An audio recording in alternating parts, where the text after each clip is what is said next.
सुप्रभात दोस्तों, कैसे हो सभी लोग। तो आज इस वीडियो में डिस्कस करने वाला हूं कि 2025 के एंड तक आपको कौन कौन सी भर्तियां शो होने लग जाएंगी, जिसके लिए आप अभी से तैयारी कर लेना। ठीक है, इसके लिए मैं सबसे पहले वन बाय वन भर्ती के बारे में डिटेल दूंगा शॉर्ट में, और उसके बारे में बताऊंगा कि क्या क्या डॉक्यूमेंटेशन चाहिए, फिजिकल क्या होगा, रिटर्न क्या होगा, और किसी भर्ती में टाइपिंग होगी तो टाइपिंग कैसी होगी, कितना आपके पास टाइपिंग की जो है टंकण क्षमता होनी चाहिए। पूरी जानकारी इस वीडियो में बताएंगे। आइए स्टार्ट करते हैं जी। पूरा ओवरव्यू देख लेते हैं कि किन भर्तियों की मैं यहाँ पे चर्चा करने वाला हूँ। सबसे पहले यहाँ पर हम देखेंगे वन आरक्षी की भर्ती जो है आने वाली है। वन आरक्षी की पोस्ट के लिए सभी लोग जानते हैं कि जो है ये भर्ती 600 पोस्ट पर आएगी। उसके बाद दूसरी भर्ती देखेंगे कनिष्ठ सहायक। कनिष्ठ सहायक की जो भर्ती निकलने वाली है वो आएंगी आपकी 40 होंगी, आपकी 400 होंगी सॉरी। उसके बाद जो है स्पेशल टाइगर फोर्स को भी यहाँ पे प्रोटेक्शन जो है उसको भी यहाँ पे ऐड किया गया, तो 81 पोस्ट जो रहेंगे 481 आपके ये हो जाएंगे। वन आरक्षी हो गया, और उसके बाद स्टेनो का भी यहाँ पे वैकेंसी रिलीज होने वाली है। तो वैकेंसी जो स्टेनो की रहेंगी दोस्तों वो रहेंगी 209 पोस्ट पे। ठीक है, उसके बाद सबकी भर्ती के बारे में डिटेल डिस्कस करूँगा, तो बने रहना चैनल पे। उसके बाद सीजपाल जो कि मोस्ट डिमांडेड रहा है, और इसमें कम से कम अभी 1000 आपको भर्ती देखने को मिलेंगी। और उसके बाद यदि वाहन चालक की बात करूं तो वाहन चालक की जो भर्ती देखने को शो होंगी आपको 27 पोस्ट पर होंगी। और व्यक्तिक सहायक की जो है पोस्ट जो है उसके लिए जो भर्ती देखने को मिलेंगी वो 52 पोस्ट पर मिलेंगी। कुल मिला के 5 भर्तियाँ का एक 5-6 भर्तियाँ हैं, 6 भर्तियाँ कम से कम। तो ये भर्तियाँ आपको 2025 के एंड तक दिखना शो हो जाएंगी। एग्ज़ाम जो है इनका नेक्स्ट ईयर से ही पॉसिबल हो पाएगा। फिलहाल ये भर्ती यहाँ पे निकलने की पॉसिबिलिटीज़ हैं। सबसे पहले हम बात करेंगे वन आरक्षी की 600 पोस्ट की। ठीक है, वन आरक्षी की जो 600 पोस्ट हैं इसके लिए जो है 12th पास कैंडिडेट्स अप्लाई कर सकता है। एज का जो क्राइटेरिया की बात करें तो 18 से 28 वर्ष, इसको बढ़ाया भी जा सकता है क्योंकि कई बार जो है इसको बढ़ाने की मांग की गई है 35 वर्ष तक करने की।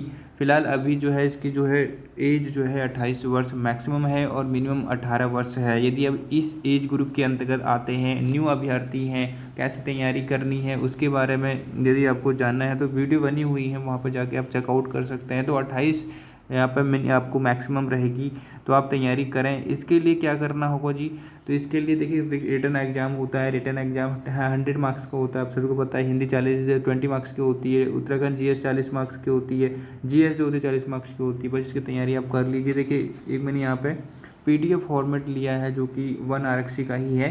तो वन आरक्षी का जो भर्ती पिछली बार कराई गई थी 1894 पोस्ट पर, वो जो है इस बार 600 पोस्ट पर ये भर्ती दिखने को आपको शो होने लगेगी। ठीक है जी।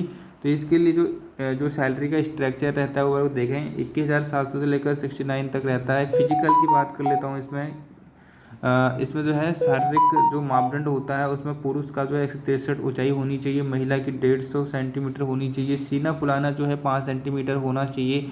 यदि आप पर्वतीय हिल एरिया से संबंधित आते हैं तो उस समय जो है पुरुष की जो है हाइट जो है 152 होनी चाहिए, महिला की यहाँ पे 145 होनी चाहिए। ठीक है, तो ये सबसे पहले आपका डॉक्यूमेंटेशन होगा। यदि आप इस भर्ती के लिए अप्लाई करते हैं तो इम्पोर्टेंट डॉक्यूमेंट बहुत इंपॉर्टेंट भूमिका अदा करता है। तो सबसे पहले नए अभ्यर्थियों के लिए इम्पोर्टेंट है खास तौर पर। तो इसके लिए आपके पास आधार कार्ड होनी चाहिए, डोमिसाइल सर्टिफिकेट होना चाहिए। डोमिसाइल सर्टिफिकेट के साथ साथ आपके पास रोजगार पंजीकरण किसी भी उसमें होना चाहिए। ठीक है, रोजगार पंजीकरण। उसके बाद हिल एरिया में छूट पाना चाहते हैं तो आपके पास हिल एरिया सर्टिफिकेट होना चाहिए। और यदि आप एसटी ओबीसी से आते हैं तो आपके पास कास्ट सर्टिफिकेट होना चाहिए। और मेल आईडी नहीं बनाई तो आप मेल आईडी भी बनाते हैं। और उसके बाद मोबाइल नंबर, ये नॉर्मल सी आपकी जानकारी है। 10% आरक्षण पाना चाहते हैं, जनरल कैटेगरी के हैं तो आपको EWS सर्टिफिकेट अभी बना लेना चाहिए, जो कि आपके लिए काफ़ी इंपॉर्टेंट रहने वाला है। तो ये सारे डॉक्यूमेंट रहेंगे, उसके द्वारा आप इस भर्ती के लिए एलिजिबल हो पाओगे जब भी भर्ती रिक्रूटमेंट जो है आता है, ओपन होता है। ठीक है, तो इसके लिए सारी दक्षता इस तरह से रहती है। और इसके लिए जो विवरण है, पुरुषों के मामले में यदि बात करें तो 25 किलोमीटर की दौड़ होती है। सबसे पहले रिटर्न एग्जाम होता है, उसके बाद सारी दक्षता परीक्षा होती है। सारी दक्षता परीक्षा में पुरुष 25 किलोमीटर की दौड़ लगानी होती है और महिला को 14 किलोमीटर, अधिकतम 4 घंटे का समय दिया जाता है। ये आपका जो है लिखित परीक्षा के बाद सारी कराई जाती है। जो है 18 से 28 वर्ष के कैंडिडेट्स के लिए अप्लाई कर सकते हैं। देन उसके बाद सेकंड भर्ती की बात करते हैं। यदि आप इसमें फिजिकल भी निकाल देता है ना 1 आरक्षी में, तो आपका मेडिकल और ट्रेनिंग कराई जाती है और आपका फाइनल सिलेक्शन हो जाता है। इसके बाद जो नेक्स्ट आपकी भर्ती देखने को मिलेगी सीजपाल की देखने को मिलेगी। सीजपाल के लिए जो है सीजपाल के लिए क्या कंडीशन है, सीजपाल में आपके करीबन 1000 प्लस वैकेंसी निकलने की पूर्ण प्रोबेबिलिटी है। इसके लिए देखिए आपके पास 12th पास होना ही चाहिए। और यदि आप नए अभ्यर्थी हैं तो आप इसके लिए अप्लाई कर सकते हैं। 18 से लेकर 42 वर्ष के कैंडिडेट्स इसके लिए अप्लाई करने की अप्लाई करेंगे। और इसका भी सिलेबस यदि बात करें तो सिलेबस वही रहने वाला है, हिंदी रहेगी, जीएस रहेगा और उत्तराखंड जीएस रहेगा, करंट अफेयर रहेगा, रीजनिंग रहेगा, कंप्यूटर रहेगा। ठीक है, ये सभी को पता है सिलेबस क्या है। सिलेबस के बारे में सेपरेट वीडियो बनी हुई है, चैनल पर जाके आप चेकआउट कर सकते हैं। ठीक है, तो ये इसका क्या होगा, इसमें देखिए सबसे पहले लिखित डॉक्यूमेंट आपके पास होना चाहिए पहली बात। फिर उसके बाद आपकी लिखित परीक्षा कराई जाएगी। लिखित परीक्षा के बाद आपका फाइनल सिलेक्शन हो जाता है नॉर्मली। इसमें कोई भी आपको टाइपिंग वगैरह कोई भी पद आता है तो टाइपिंग आपकी कराई जा सकती है। उसके बाद नेक्स्ट भर्ती जो दिखेगी आपको वो स्टेनो की दिखने वाली है। स्टेनो की जो पोस्ट रहेगी वो 209 पोस्ट पर रहेगी। स्टेनो के लिए देखिए कहीं ग्रेजुएशन भी मांगते हैं, कहीं 12वीं पास भी मांगते हैं, अब डिपेंड करता है आयोग पर इस बार क्या मांगे।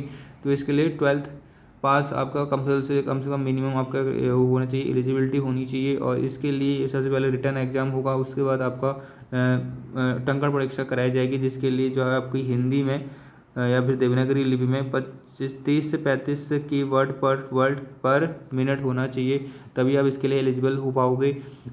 उसके बाद आपका यदि स्टेनो जो है उसकी परीक्षा टंकण होती है तो उसमें आप पास हो जाते हो तो आप फाइनल सिलेक्शन आपका हो जाता है। उसके बाद देखिए आपका 1 आरक्षी भी हो गया, स्टेनो शिषपाल भी हो गया। कनिष्ठ सहायक की बताती, कनिष्ठ सहायक देखिए, कनिष्ठ सहायक की जो है कनिष्ठ सहायक की बात करो तो इस कनिष्ठ सहायक में क्या है कि इसमें 400 पोस्ट आपकी रहने वाली हैं। और इसमें STP मतलब स्पेशल टाइगर प्रोटेक्शन के लिए अलग से पोस्ट यहाँ पे 81 रखी गई हैं। टोटल 481 पोस्ट पर वैकेंसी रिलीज होने वाली है।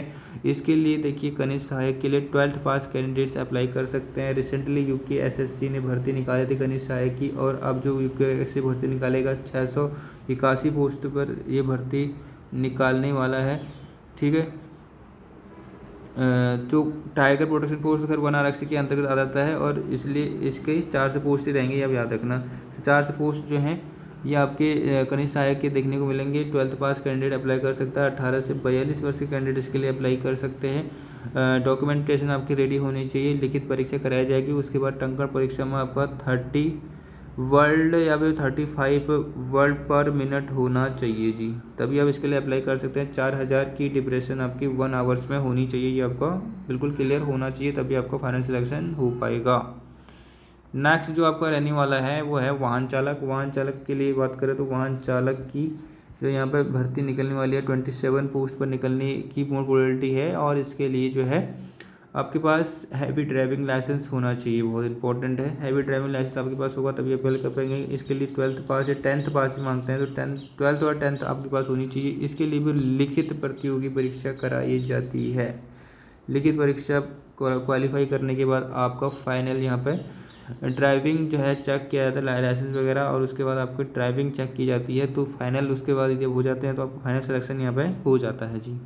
नेक्स्ट भर्ती रहती है आपकी व्यक्तिक सहायक। व्यक्तिक सहायक एक इंपॉर्टेंट ग्रेजुएशन लेवल का यहाँ पर रहेगा, और इसमें 52 पोस्ट पर वैकेंसी रिलीज होगी। और इसके लिए भी आपका टंकण परीक्षा में वही रहेगा की डिप्रेशन हिंदी में, हिंदी देवनागरी में 35 से 30 या 35 पर वर्ल्ड 4000 की डिप्रेशन पर आवर आपका होना चाहिए।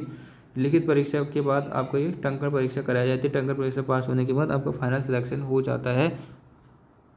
तो इस तरह से यहाँ पे ये 6 भर्तियाँ आपकी निकलने की पूर्ण प्रोबेबिलिटी हैं। और उसके बाद यदि कहें तो एक होम गार्ड में भी भर्तियां आपकी देखने को शो हो जाएंगी, जिसमें 381 पोस्ट पर वैकेंसी रिलीज होने वाली है 381 पे, और इसके लिए मैंने सेपरेट वीडियो बना चुके हैं, सेपरेट वीडियो में आप देख सकते हैं क्या क्या इसके लिए एलिजिबिलिटी क्राइटेरिया रहने वाला है। थैंक्स फॉर वॉचिंग, मिलते हैं अगली वीडियो में नई जानकारी के साथ।